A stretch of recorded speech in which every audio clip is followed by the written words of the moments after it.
Imaginez qu'un atome ressemble à cette balle de neige. Plus on ajoute de neige, plus la balle grossit et plus il est difficile d'en garder sa forme. C'est ce qui arrive quand la nature cherche à produire des atomes de plus en plus gros. À un certain point, la balle se brise lorsqu'une poignée de neige y est ajoutée. Il y a longtemps que les scientifiques connaissent cette propriété des atomes, telle que ceux d'uranium. Parfois, ils doivent se séparer. La recherche nucléaire commence en 1996 lorsqu'Henri Becquerel, scientifique français, découvre l'uranium, un élément qui émet des radiations qui traversent les solides. Marie Curie, élève de Becquerel, et Pierre Curie, son mari, poursuivent des travaux dans ce nouveau domaine, inventant le terme radioactivité. En 1932, James Chadwick découvre la particule subatomique qu'on appelle le neutron.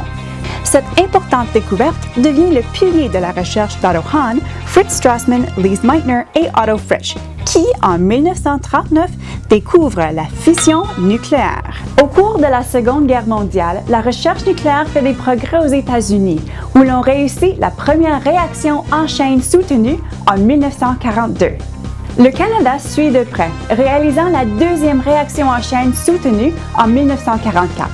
Cette réussite et d'autres travaux effectués au Canada jouent un rôle crucial dans l'évolution de la science nucléaire à l'échelle mondiale. Pour comprendre la fission nucléaire, il faut penser petit, comme très petit. Les atomes sont les éléments fondamentaux de l'univers. Ils composent toute la matière.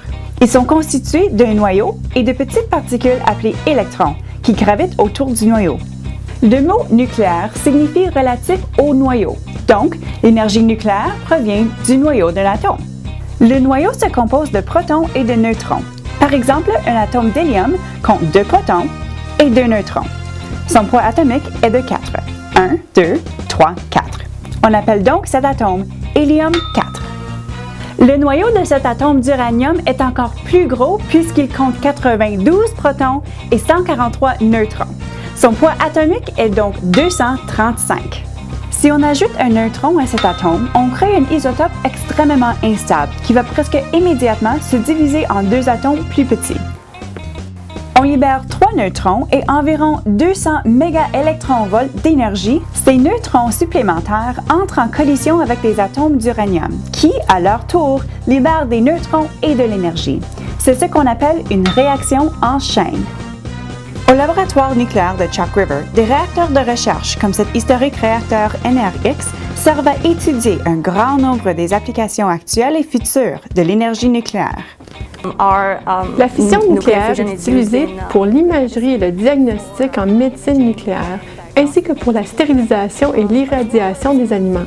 Par exemple, on s'en sert pour détruire des bactéries et d'autres pathogènes de manière à prolonger la durée de divers aliments.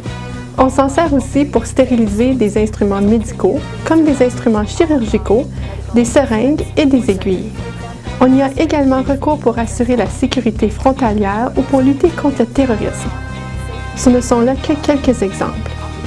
Il y a dans les laboratoires de Chalk River bien plus que l'on devinerait. Dans l'installation de recherche en biologie, de nouveaux traitements pour les maladies cardiaques sont testés. Des essais de sécurité nucléaire sont effectués tous les jours et de nouveaux développements dans le domaine du recyclage de combustible assurent que l'énergie nucléaire continue à être sécuritaire et propre dans les années futures.